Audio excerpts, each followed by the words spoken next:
through some quick running through some quick announcements. So I do want to make sure that we briefly welcome Joanne Wida, who is joining us at ACTL for the first time in her capacity as Interim Chief Academic Officer. There she is. And so Joanne, do you want to just say hello to everyone and just share quickly about sort of your background with APS? Sure. Good evening, everybody. I'm Joanne Wida, the Interim Academic Officer. And I retired from Arlington in 2019, right before the pandemic, as a principal at Abingdon after 38 plus years. I started in Arlington as a special education teacher at Patrick Henry, then transitioned to be a teacher mentor to support new teachers, and was the assistant principal at Taylor, was the principal at Glebe, and retired as the principal from Abingdon. So I missed the pandemic and then have come back to kind of support the school system in various roles over the last year. So thank you. Thank you for having me tonight. Oh, thank you. We appreciate it. And it's, I'm sure, a challenge to come in right at the end of the year to this role. So we appreciate you being with us this evening. I do want to do just a quick sort of end of the year sort of acknowledgement and set of thank yous. I want to thank Sarah Putnam, who has been here every single month with us and meetings in between and email exchanges. And there have been a number of other staff who have sort of come in and out of the meetings over the year. And maybe Sarah, you can pass our thanks along to them as well. I also, know that there's obviously staff liaisons to all of the ACTL committees, and we really are grateful for the work that they put in partnering with us. And, I want to say thank you to the team of vice chairs. So Jason Papacosma and Ann Paris and Kelly Alexis, who've all been working with me behind the scenes all year. Jason's sometimes out in front. In fact, he's going to pick up this meeting partway through when I have to exit. And so I appreciate the pinch hitting and lots of work that goes on behind the scenes for ACTL. And then, thanks to all of the subcommittee chairs. I know a couple of them are here this evening, and they all work really hard with their groups and sometimes come here, and we are grateful for that sort of crosswalk. And then also thanks to all of the reps and alternates who come out month after month and engage in these conversations and take information back to your communities, and then bring information back to us again. Really appreciate all of the engagement. If you are, I have been asking in emails, but I'll ask it here as well. If you're continuing as the rep from your school, please let me know. If you're not continuing as the rep, let me know that too. And happy to, connect over the summer with PTA presidents to find out if they are naming reps, or, we do a lot of that, that work sort of towards the end of the summer as folks are getting into gear. But it's always helpful to know now if we have slots that are going to need to be filled. And I also just wanted to mention that if you have an interest in leadership with ACTL, whether it's joining sort of the leadership of the larger council or serving in a leadership role related to one of the committees, please don't hesitate to reach out. Happy to chat and answer questions, and it doesn't commit you to anything to just say, I'm curious about this, or I'm interested in this. I'm more than happy, and the other, chairs and chairs of the committees and the vice chairs, we're all happy to sort of talk about it. I think many of us who've done this work for some time have found it really, really rewarding. We learn a ton. So if that's of interest, please, send a note. I do see a question from Dima in the chat. meetings next year for ACTL for the subcommittees and for all advisory boards that are for the school board or the county board will be in person next year. That's per the Code of Virginia. Unless something changes dramatically, the county emergency order will expire on the 30th of June. I'm told that the county board is not inclined, the county is not inclined to extend that. And then we will return to being under the standard requirements related to meetings of advisory, of groups that are advisory to elected boards. Can someone be a PTA rep and a member of a subject matter committee? Yes, many people actually serve both as a rep and serve on subject matter committees. So people are welcome to do that. Fill out the form on the website to apply for those roles, for the subject matter committee roles. For ACTL, we simply, leadership of ACTL connects with all the PTA presidents and PTA reps and confirms that information over the summer, end of the school year, over the summer and early in the fall. Any other housekeeping questions before we go into agenda items this evening? Okay, it's a small group tonight. So I want to welcome Dr. Amy Jackson, who's the Supervisor of Educational Technology and Programs. She is going to provide us with an update about the work that they are doing, and that should take us till about 7:30, and then we'll have some time for Q&A. I do want to remind everyone that our practice is not to put questions in the chat while staff are presenting, but if you wouldn't mind, just hold your questions and we can do questions in the chat or raise hands when she's finished the presentation. I'll follow up, Jenny, real quickly on that. The question about the option to meet virtually, it's the Code of Virginia. It's not up to the county, it's up to the state. It's state law. And so there has been an effort by all of us who chair these groups for both the county and the schools to essentially lobby for changing the state law, but it failed in the legislature this spring. So we can continue that kind of advocacy, but at the moment, I'm not aware of any avenues forward other than possibly another emergency order going into effect. Okay, I'm gonna, Dr. Jackson, I'm gonna turn it over to you. Right, thank you. Thank you for inviting me all to talk to you about educational technology. I know it is a new office in APS, so lots of questions concerning. I'm actually gonna go ahead and, oh, will you allow me to share my screen? Yeah, Jason, can you change the setting? Yep, I gotta find out where under, let's see, hold on. I'm getting there, I think.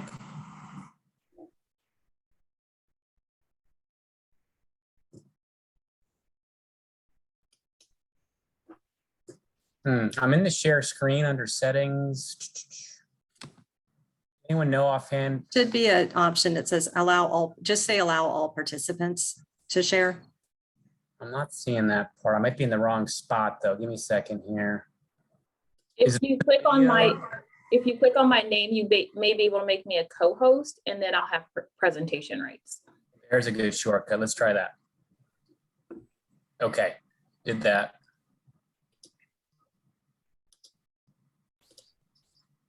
Of course, Amy Jackson would know how to do this. That's right. Thank you. Just a little, just a little. It was hard coming over to APS and having to learn how to do Teams when I've always been Zoom. So, but you catch on, right?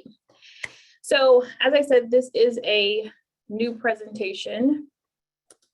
a new office. And so I'm going to talk a little bit about what we do, the impact we have to instruction, and then I'm going to share my 3-year plan with you all, so that you kind of see where we're going and where we've been this year. So you will frequently hear me talk about the teacher is the most important thing in the room. Technology is great, but we have to make sure that we're using the right tool at the right time. A lot of times, you know, we see really cool products or resources and we want to immediately use them in the classroom. But the ITC's job is to really help teachers understand, is this the right tool for what you're trying to accomplish? And if not, let's figure out something better. And it could be something that's not technology based or it's low technology. So these are just the 4 things that I'm going to go over. The call to action is really just how I've talked to administrators and central office staff about like things that we're going to be doing in the next couple of school years. So these are the ITCs. Right now we have an ITC at each campus, except for Arlington Community High School, Langston and New Directions shares an ITC, and then HB Woodlawn and Shriver share an ITC. One of our ITCs supports Integration Station that rotates out each year. So a new ITC will support that campus next year. We'll also be adding in 3 additional ITCs at the comprehensive high schools. So Yorktown, Wakefield, and Washington Liberty will get an additional ITC, making they'll have 2 ITCs per campus. So a little bit about the ITCs, 90% of them hold master's degrees, 15% of them hold either educational specialist or a doctorate. All of them are licensed teachers, meaning that they could go into the classroom if they so chose to go back. Many of them have spent between 6 and 10 to 12 years in classrooms previously before becoming an ITC, so they are well vetted. The certifications that they hold, our ISTE certification is our standard for ed tech. It is a certification on coaching that helps ITCs become better instructional coaches based off of international standards and not just state standards. Our ITCs also hold certification in all of our major platforms and most of our digital resources. So here's our vision and mission statement. To cut through all of the wording, the job of the ITC and our vision and our mission is to make teacher instruction better every day by asking how we can help them.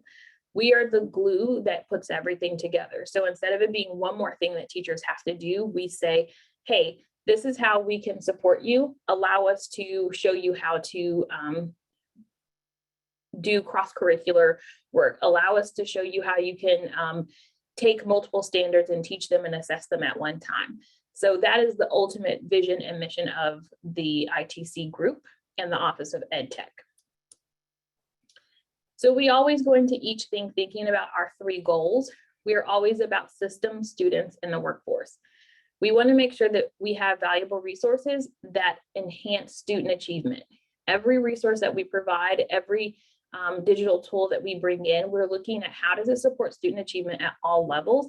How does it support our most advanced students and also our most neediest students so that we're being equitable across the board. As far as supporting students, we want to make sure that all that we do is tied to the profile of a Virginia graduate and also 21st century learners. We want to make sure that our students have the best digital literacy skills, and you will see next year that lots of the work that we do will be honing in on making sure our students know how to use the devices that we provide as well as the products. And then our goal with the workforce is to make sure that every time we have a resource, we're providing training and coaching on it. Continuous coaching and training throughout the school year so teachers don't know just the surface level abilities of a resource, but in-depth actions on them so that they're able to use them more freely and more functionally in their classrooms. So here's my 3-year plan. Year 1 was really about assessing my team and the program strengths, and then rebranding ed tech in the role of ITCs. Historically, ITCs did a lot of technology support. During the pandemic, that switched even more because they were hands-on people, they were the boots on the ground. to assist parents and families as we transition to digital learning and to be able to utilize the Teams and Canvas and those items. So we're really trying to shift them back to what VDOE requires of them. ITCs are part of state statute. Their job description is embedded in the state code. So they are instructionally based at the heart of what they do. So we're really looking at bringing them back onto that side of the house, making sure that we're integrating our digital integration standards.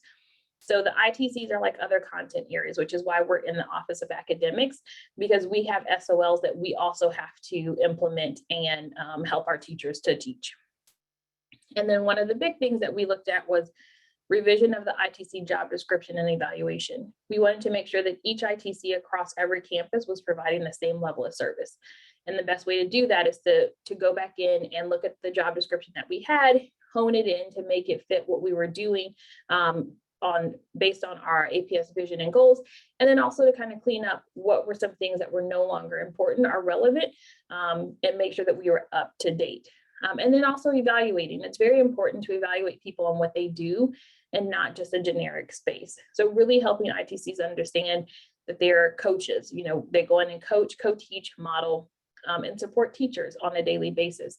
Only about 5% of their jobs are for technology support. That's why we have technicians at the campuses as well, so that they can provide that technology support when devices are failing or when there's breakage. So year two, what you all will see us really implementing is cultivating the workforce through professional learning. ITCs will attend instructional coaching training in July and August. They'll also, each new ITC that comes into the district will be pushed through ISTE certification. The goal is that by 2025, all ITCs are ISTE certified, so that we are the experts in our subject matter, and also across the country, we're able to show that we're using ISTE standards for both coaches, teachers, and students. There are dedicated ed tech administrator liaisons at each level. We're redesigning our digital literacy and our acceptable usage policies to make sure that students understand how to use their device, the consequences of not using their device appropriately, and also in making sure that they understand that the devices are for academic purposes and not for fun. A lot of times our students will take the devices home and they use them to kind of play games and do things like that, when it is really more of an instructional tool. And then also they'll be doing lots of vertical and horizontal planning. We'll learn how to look at standards and how to be able to assist core content areas in implementing pedagogy, digital pedagogy into their practices. And then our third year, we'll really be trying to integrate digital pedagogy into our professional learning. So every time we have professional learning in the district, a piece of that professional learning focuses in on the digital aspect of it. Is this developmentally appropriate for our students? What is it? What does screen time look like at pre-K, K, 2, 6, 11th grade? How do we make sure that our students are getting the best of what they need and not just being placed on a device? One of the things that my motto is I want to make sure that students are always using technology and not being used by technology. We have to make sure that our students know how to use the products we have, be able to be creative with them, be able to use them for critical thinking, be able to use them for collaboration, and not just as a substitution to a paper and pencil. That's not the mindset that we had going to a one-to-one vision. So there's 2 action items that I'll be taking from this point forward. And those action items, one is based on VDOE guidelines, and the second one is based on ISTE standards. So the very first thing that I'd like to do is provide effective support for curriculum and technology integration. The work of the ITC starts in curriculum because we are instructionally based.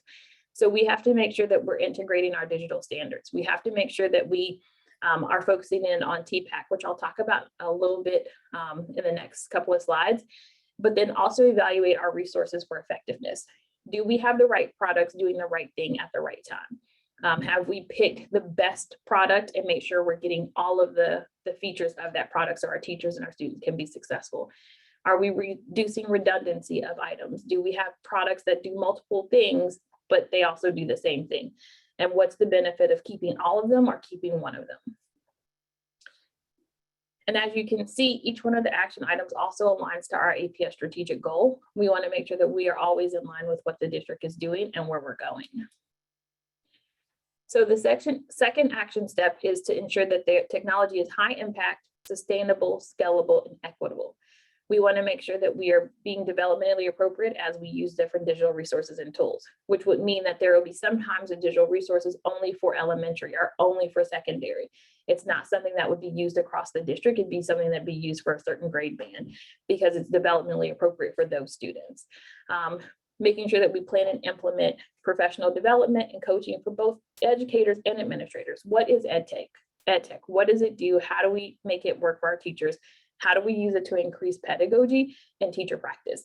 How do we make sure that teachers understand that this is to make them better and it's not another thing to do? But then one of the greatest things that we'll get to start doing is conducting learning opportunities for students and families.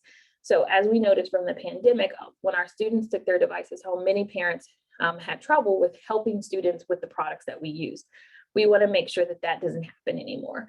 So we'll offer parent sessions on Canvas, on Teams, on the iPad, on the MacBook, how to keep your students safe at home, how to make sure that students are utilizing the devices appropriately.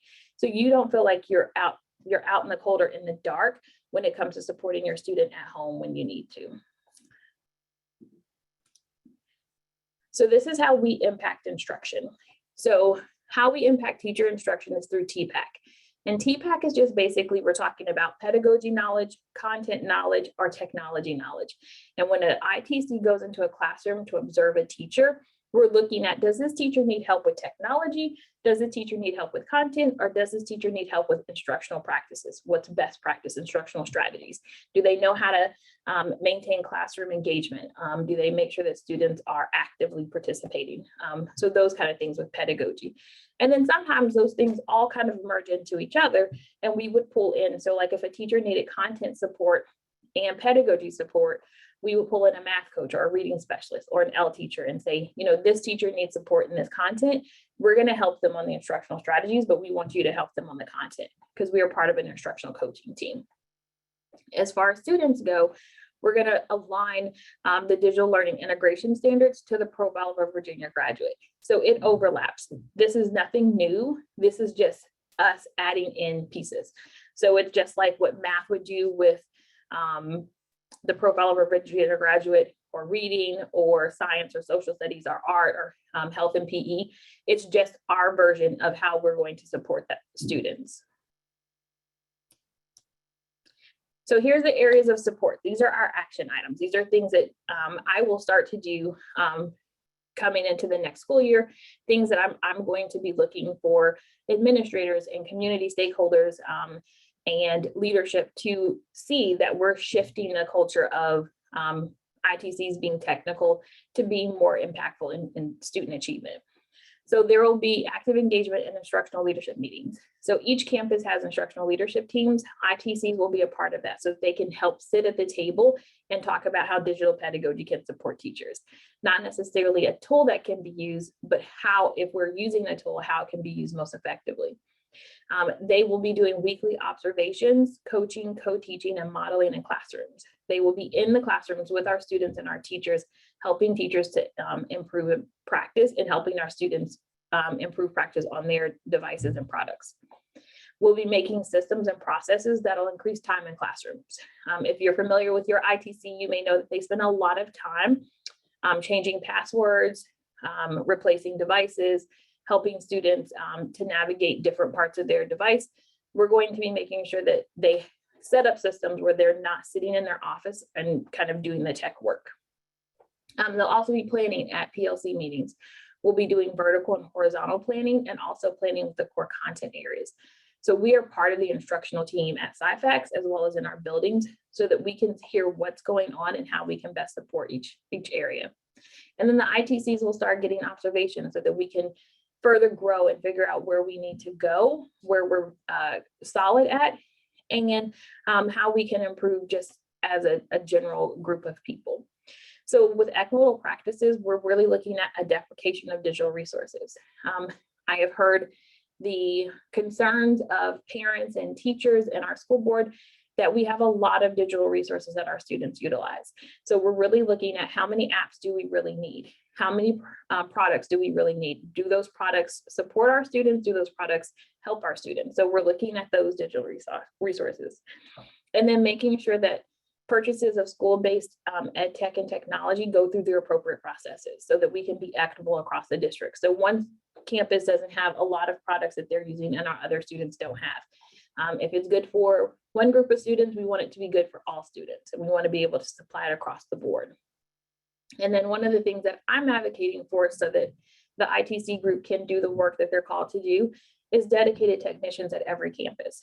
So right now we have about 27 technicians for our 42 campuses, which means that we do not have an equitable number between ITCs and technicians. So some of our elementary technicians support multiple schools, and we want to make sure that each school has their own dedicated technician so the ITCs can do their work and technicians can do the work of technology support. So those are things that I asked for at school board meeting in my presentation earlier this year, and something that I'll ask for again in September. This year we were able to advocate for, as I said before, dual ITCs at our comprehensive high schools. So now instead of one ITC supporting a campus of 2,000 students, we have two ITCs supporting those group of students and those teachers. And that is all of my presentation. If you have any questions, I am ready to answer those.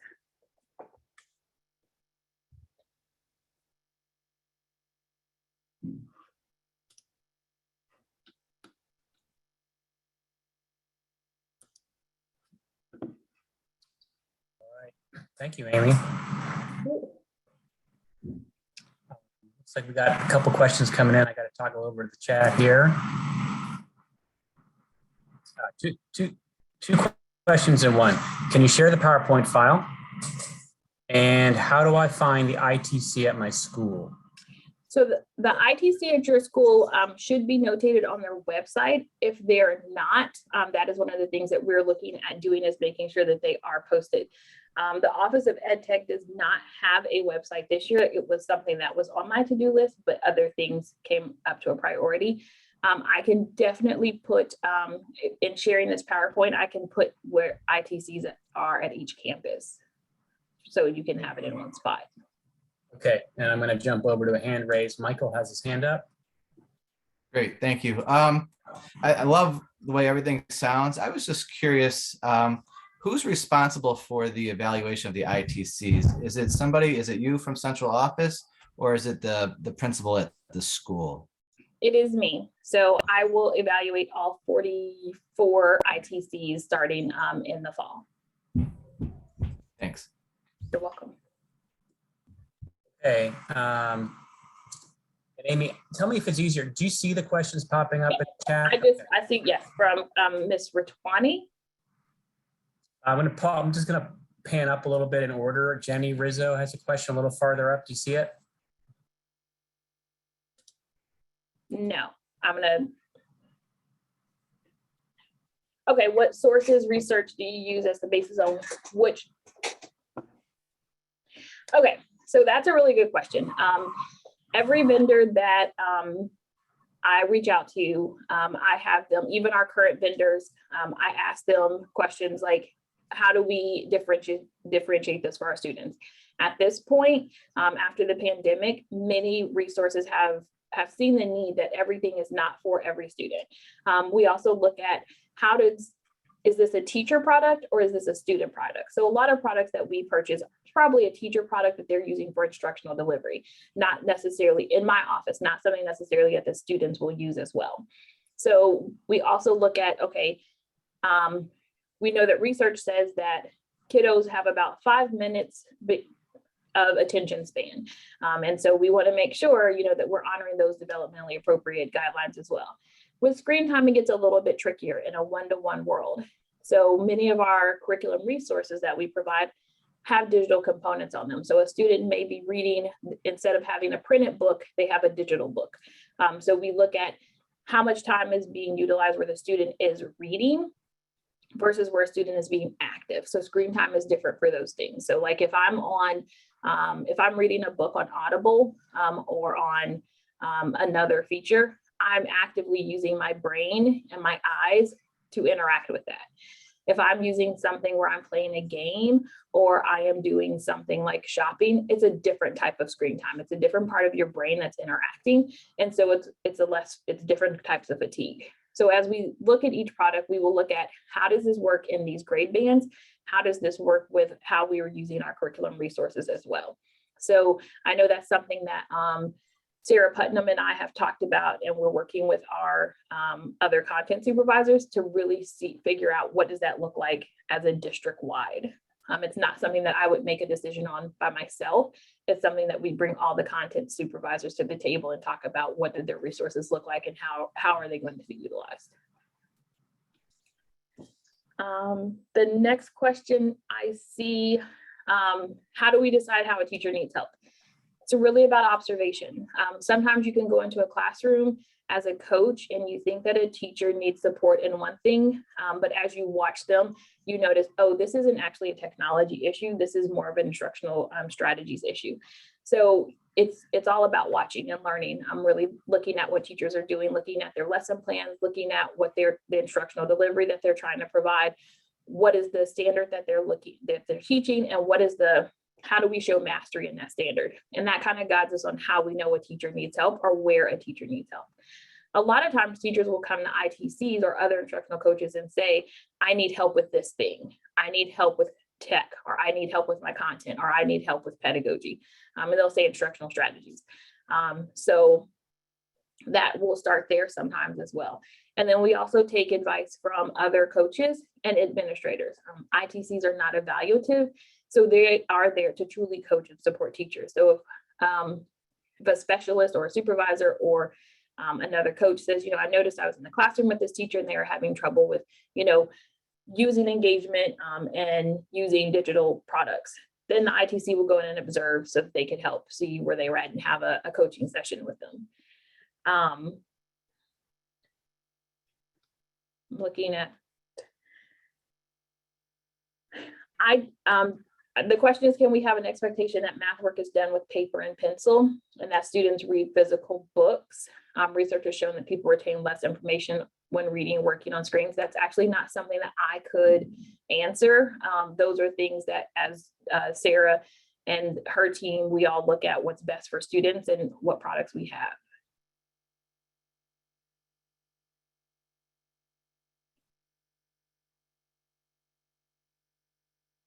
Yes, I can either, Ms. Rizzo, I can either share the full PowerPoint or I can just give a summary. It depends on what you all feel is most acceptable. The coding classes in elementary, that would actually come through STEM, not ITCs. ITCs are instructional. Encoding is something, it is a STEM product.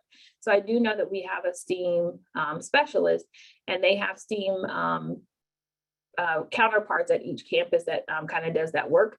So that would actually be something that a different department does.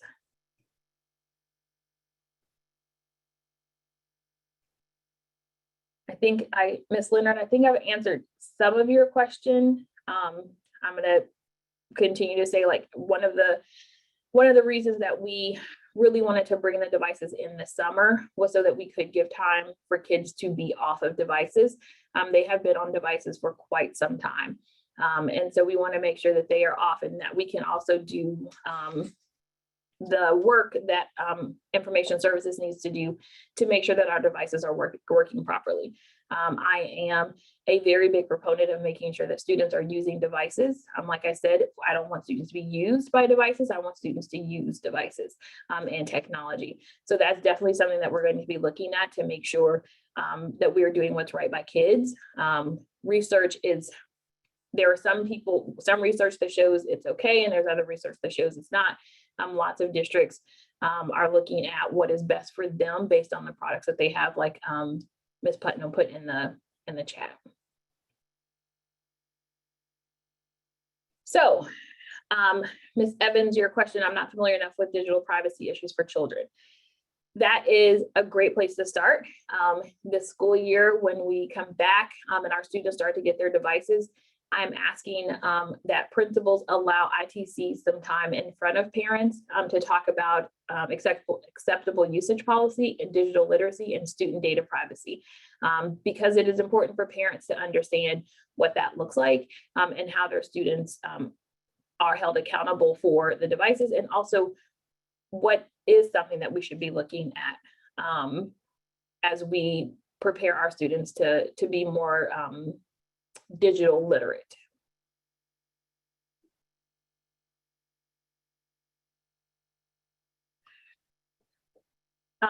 Ms. Relaford, so right now we have the current products that we have are the only tech tools that we are continuing. So it would be Nearpod, Wixie, Seesaw. As we get in more requests, we do have a digital resource approval process that will be changed a little bit so that we can get other stakeholder input. So right now it goes through me, the Office of Ed Tech, Information Services, and then we have a committee of ITCs and teachers who talk about, what these things would be. If we ever were to bring in a new big product, it would definitely go through the same kind of process as everybody else's so that we could hear all stakeholder engagement.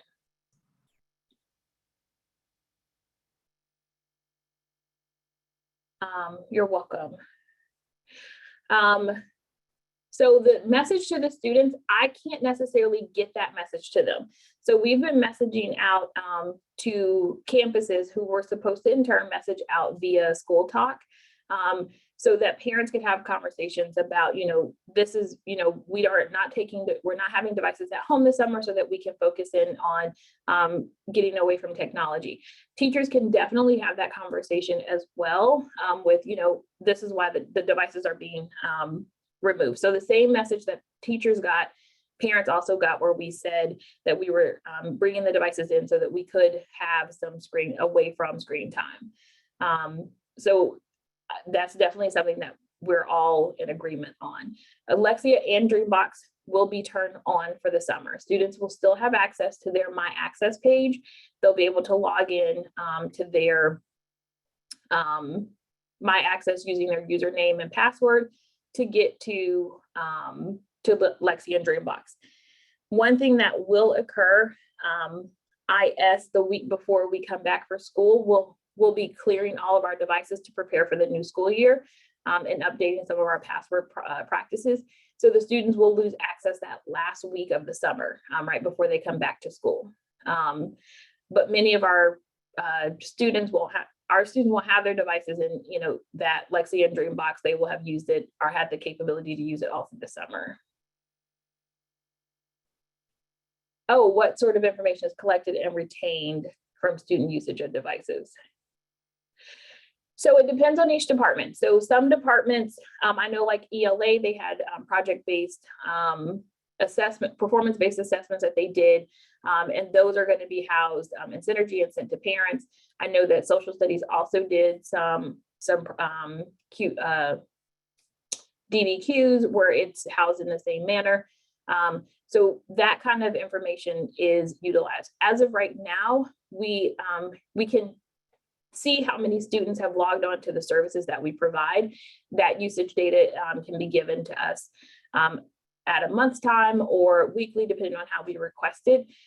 We don't collect student data usage that is tied to achievement unless it's Lexia, Dreambox, those kind of things. We don't utilize it with Canvas because it's not something we were able to do. We are looking at in the future being able to show a return on investment.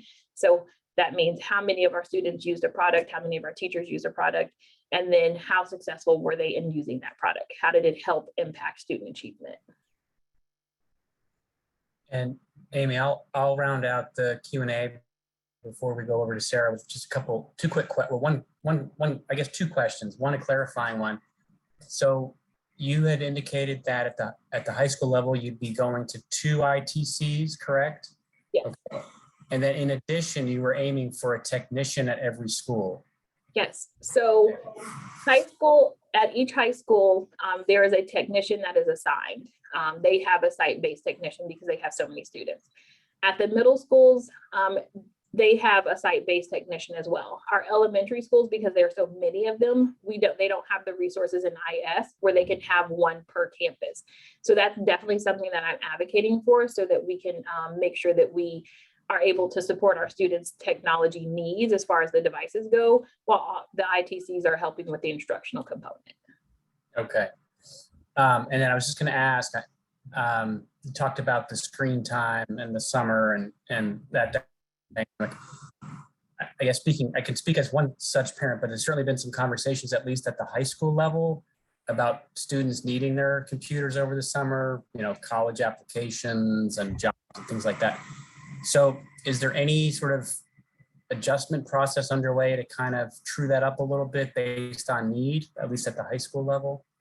So at the high school level, what's happening is all students are turning in their devices by the end of the school year.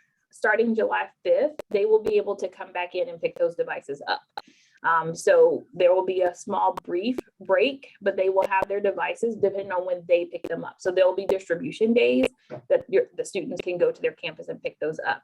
There are a small group of students who we will image their devices before they leave, which will be the students who are taking the Virtual Virginia courses that start June 1st and July 15th, and then start, I think, July 24th. We'll image their devices so that when they leave for the school year, they will take their devices with them home. And then our Aztec students who have communication devices or assistive technology, they will take their communication devices home as well. Okay. No, thanks for that. And one last question popped up from Merritt about, can you guarantee that no student data from devices vendors is disclosed beyond APS? I can never guarantee something like that. That's not something, the Office of Ed Tech, that's actually not my wheelhouse. That would be information services. But that is a hard guarantee. Anything that's on the internet, I mean, we could have a Zoom bomber right now. There's things that could occur. So I can't ever guarantee something like that. I am not sure what the Virtual Virginia enrichment classes are in elementary. I think that may be the VLP students summer school. Is that right, Sarah? Because I know the only students who were approved for Virtual Virginia were middle school and high school. That's correct. I imagine, Dima, is that something that maybe parents enrolled in independently outside of APS? Yes, it's for independent enrollment. They have been sending out information on the Peach Jar that people can enroll in enrichment classes. And then for, I think, middle school and high school, they can do actual classes for credit. Yeah, so we're only supporting the middle school and the high school students with the Virtual Virginia, as far as the devices go. Thank you. Amy, thanks so much for your presentation, your time, and all the Q&A information. We really appreciate it. Absolutely. Have a good night. Yeah, you too. Thanks a bunch. Yeah. All right, I am about to turn it over to you, Sarah, to talk about tutoring. I figured out the screen sharing. Oh, can I share now? Permissions, I think, give it a try. Can you do it? Yes, sir. All right. Okay, here we go. Let's see if this works. How's that look? Yep, looks good. Okay, perfect.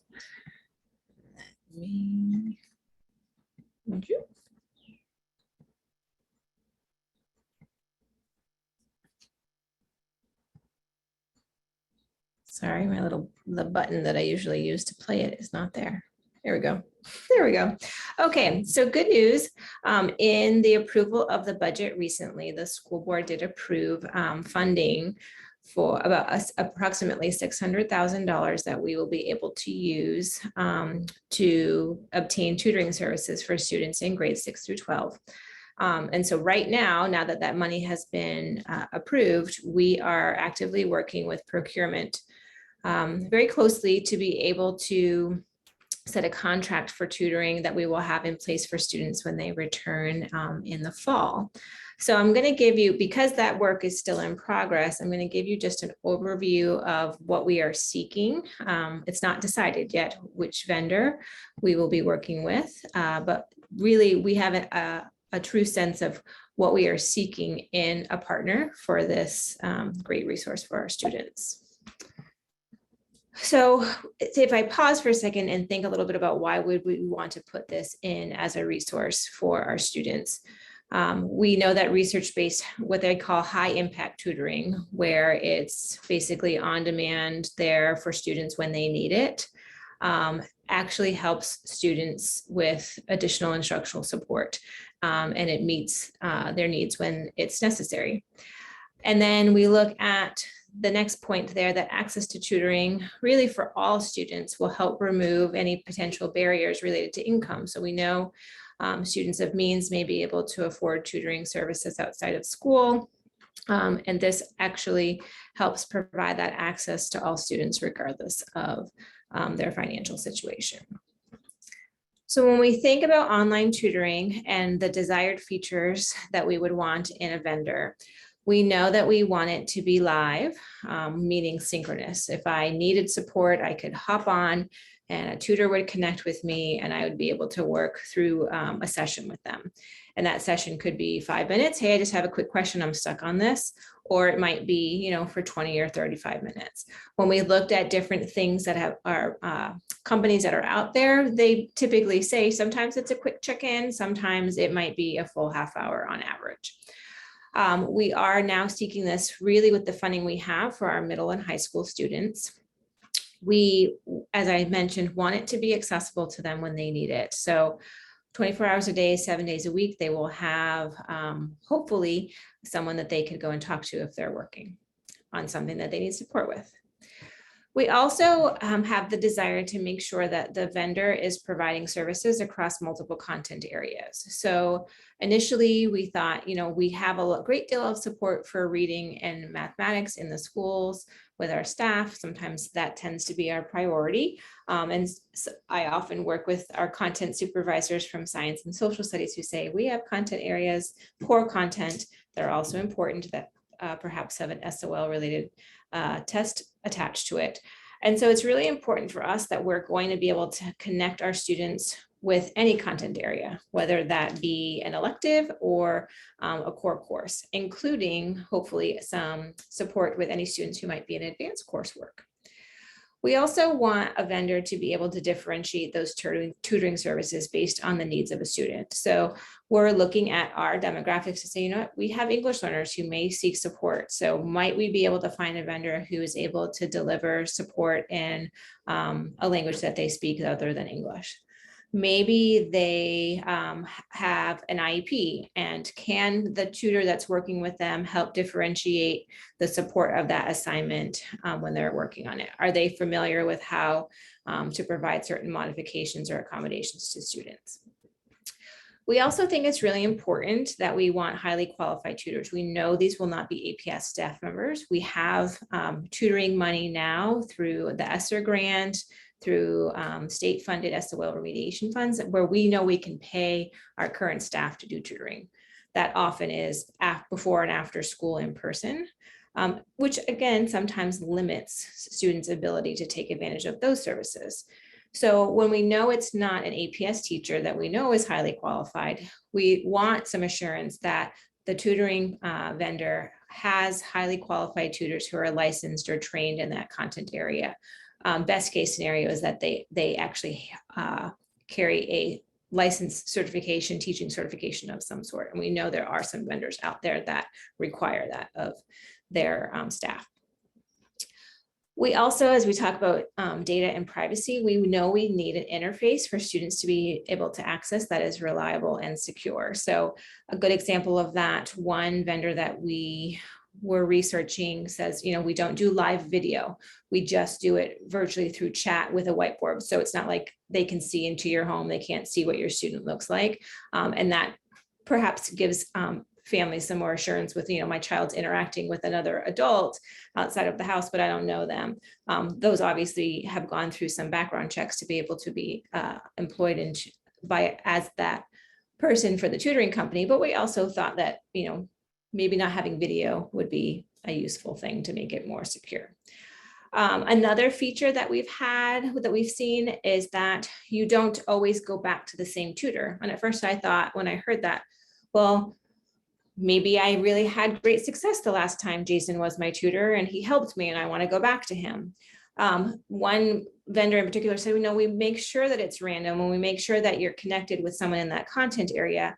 But again, to make sure it's safe and secure for students, we wouldn't want them to develop any sort of a relationship with someone outside of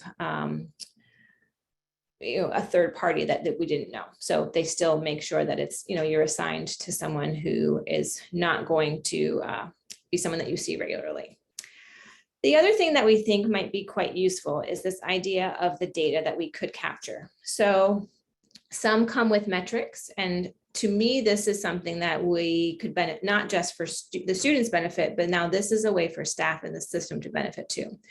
We would love to be able to know, when are students accessing that support? Is it right before the end of the quarter? When are they feeling most in need of support?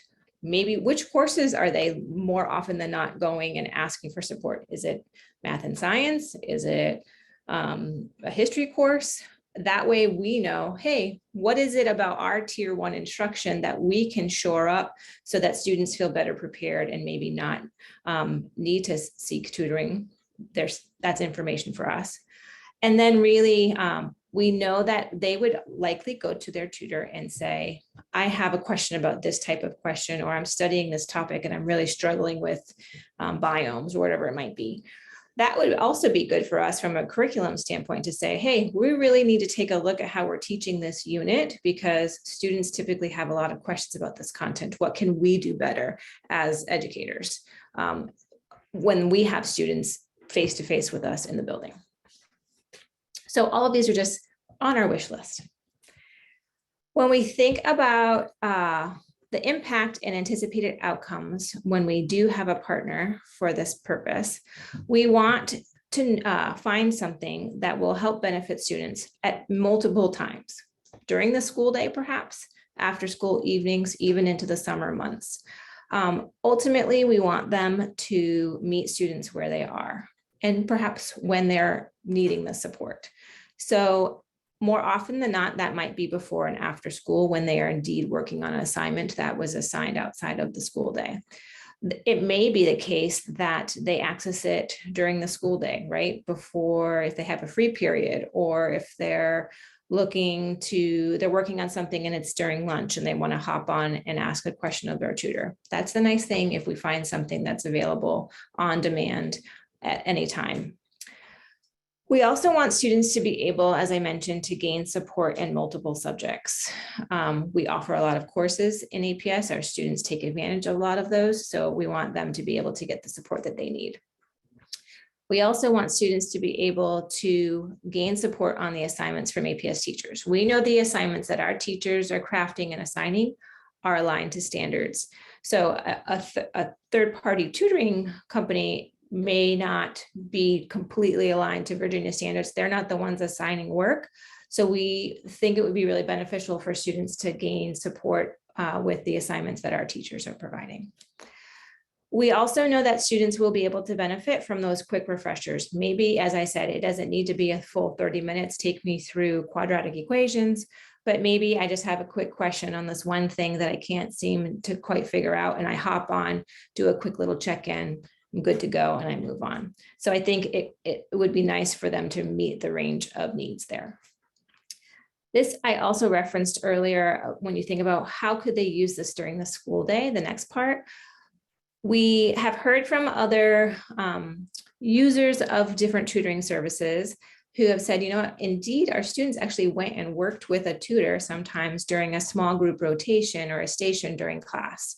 So maybe the teacher then is working with live with a group of students, and other students are working in an independent station during class on something.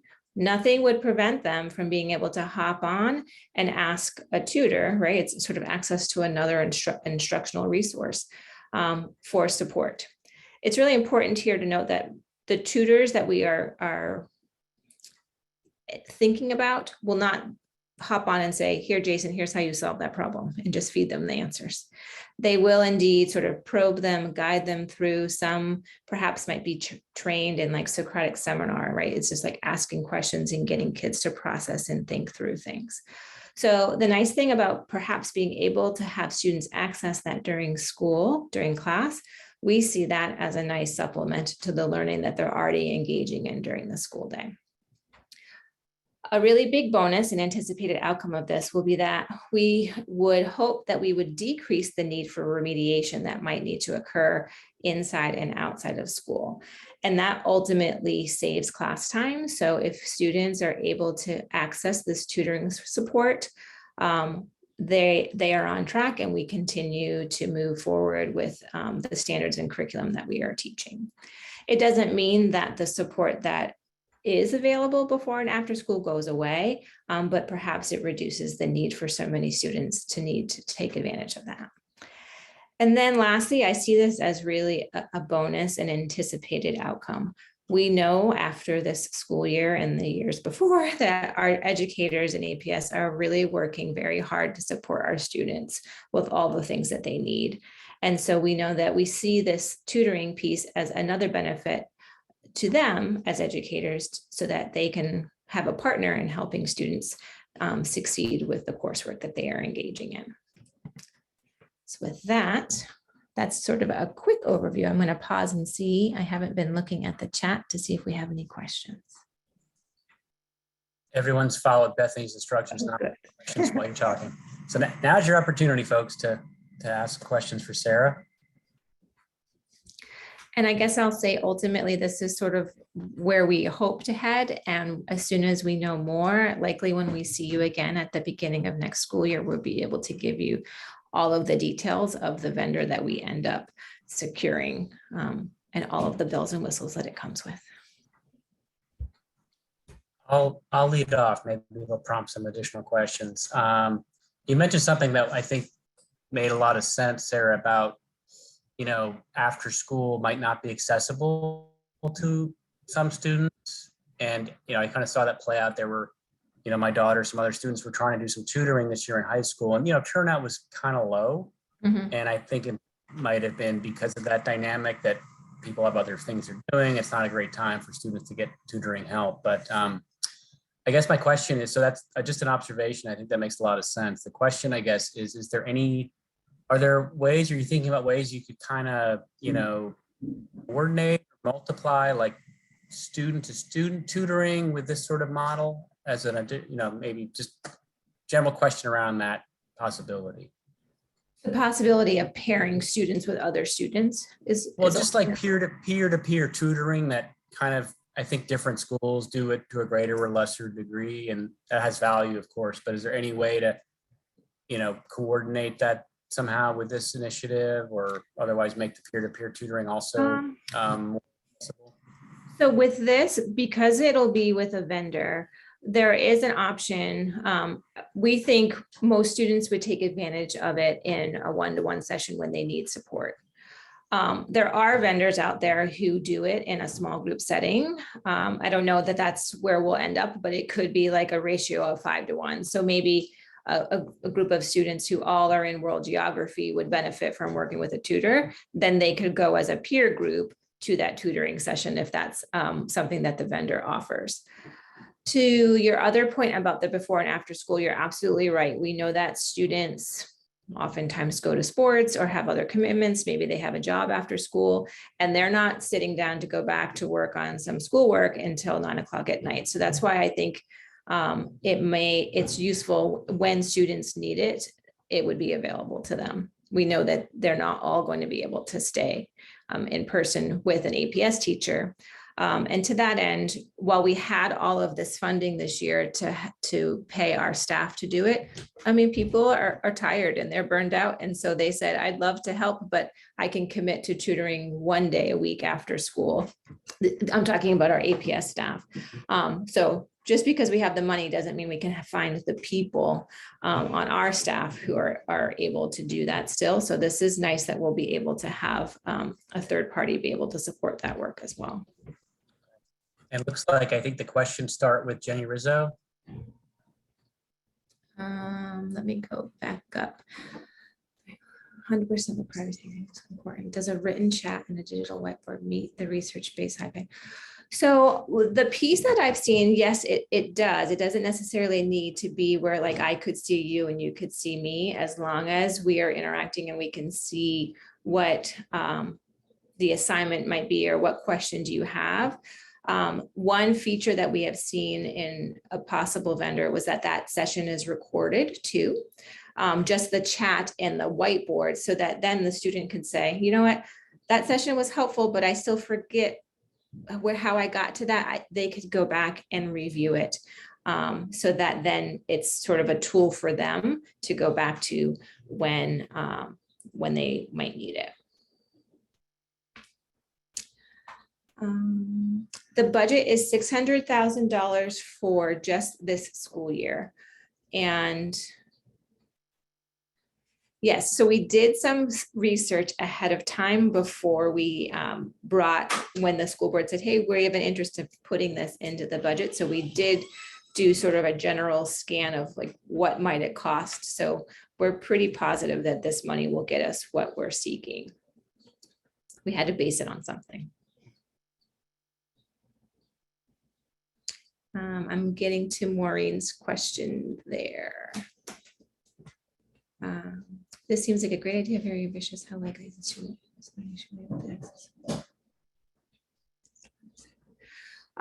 so we don't know for sure if it's going to be something very specific to, like, say I'm in Latin 4 and I need support late at night. We really do have to look once we put out either a request and we see what vendors offer, if that's something that they come with. The ones that we have looked at thus far do highlight the hundreds of courses and content areas, including some advanced courses such as those, that students would be able to connect with a certified instructional, perhaps even a licensed teacher or someone who has a degree in that area to help support them.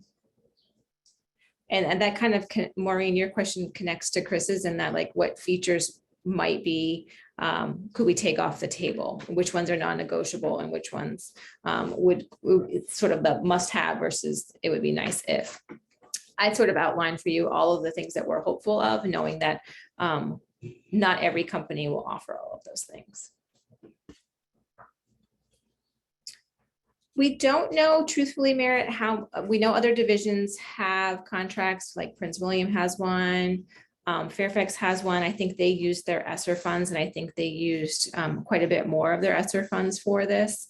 As I said, when we went to get a number for budget season, we know that this number will give us really 6 through 12 students for at least the next school year.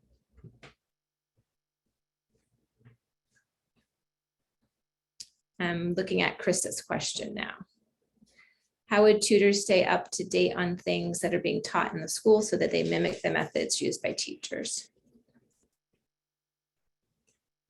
Yeah, I mean, I think that's one of the things that I mentioned. We are seeking a vendor who's going to help support the work that students are assigned. So it's not like I log on and say, hey, I want you to teach me the, quadratic formula. They will come and say, I have this assignment and I'm stuck on this question. Can you talk to me a little bit about how and the teacher, often the tutor that we've seen samples of, would say, well, how are you thinking of getting started, and talking them through it rather than saying, okay, step 1, do this, step 2, do that. Because you're right, we wouldn't want the tutor to say, here's the way, if it's in conflict with how the instruction was initially delivered to them in the classroom. So I think it is important that we would want consistency, and that tutoring company then would help mediate a student's thinking through, how have you tried this before? What are you thinking of trying? And then guiding them that way. Correct, Dima. This would be open to every student, grades 6 through 12. And to that point, so it might be a student who is struggling with a concept, but it also might be a student who is in an advanced course, who is thinking through something that is extending their thinking. I think we can meet both ranges there.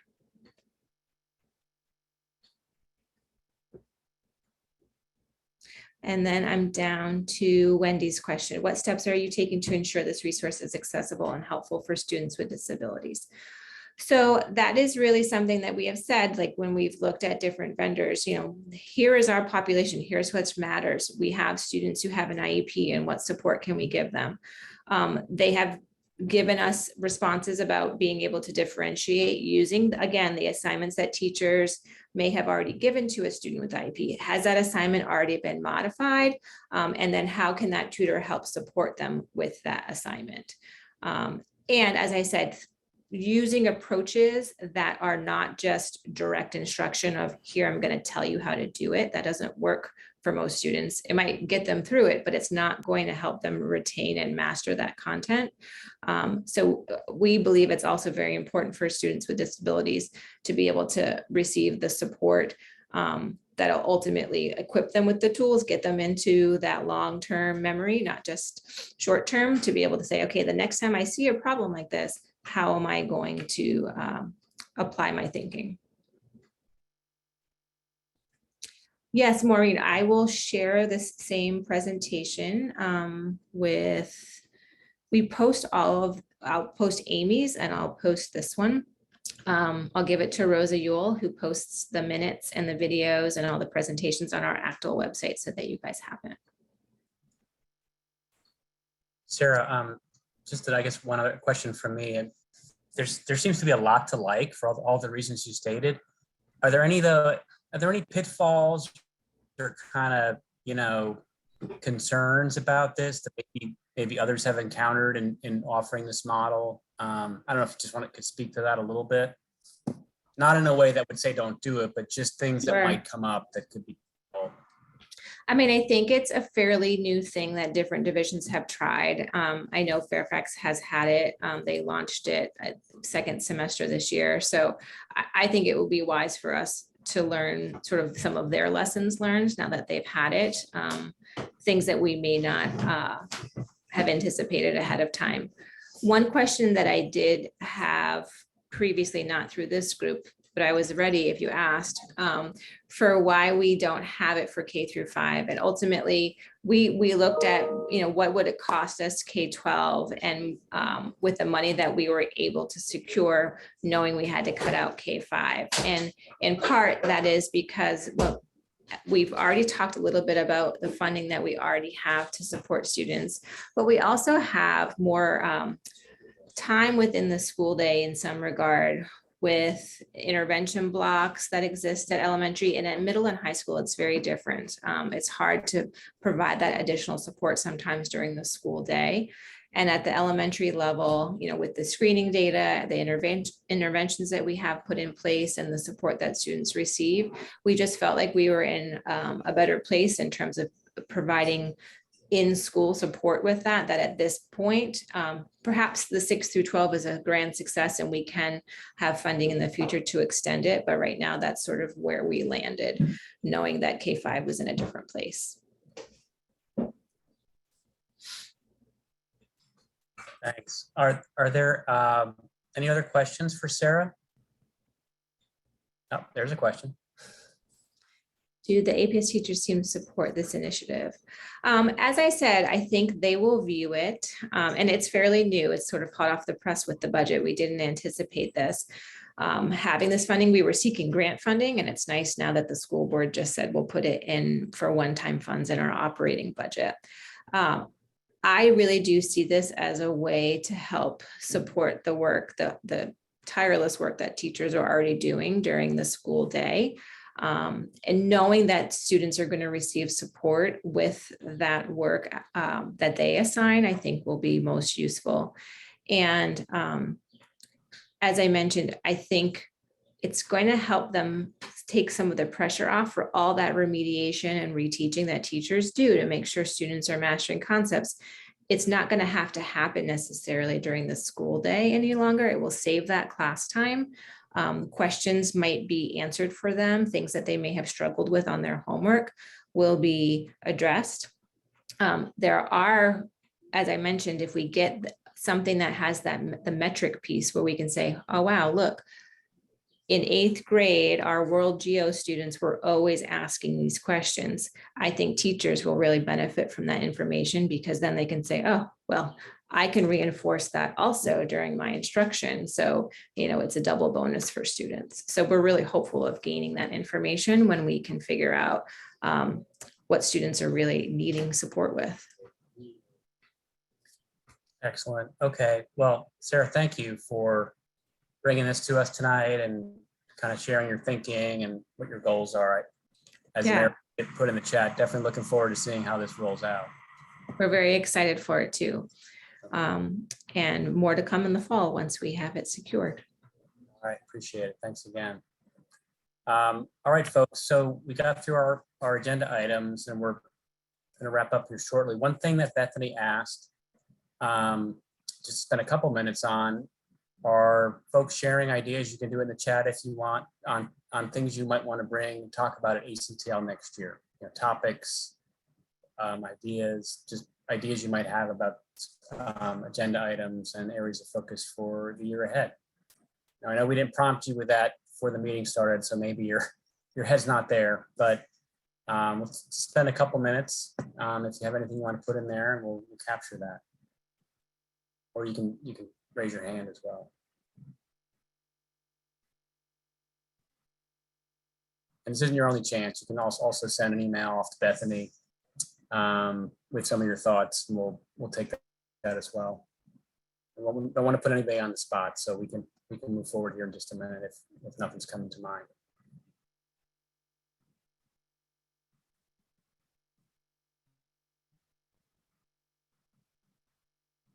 All right. Thank you, Jenny.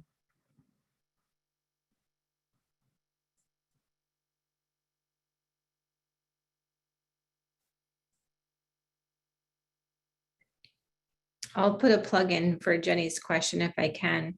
We are at the tail end of the RFP process for the secondary ELA resource adoption.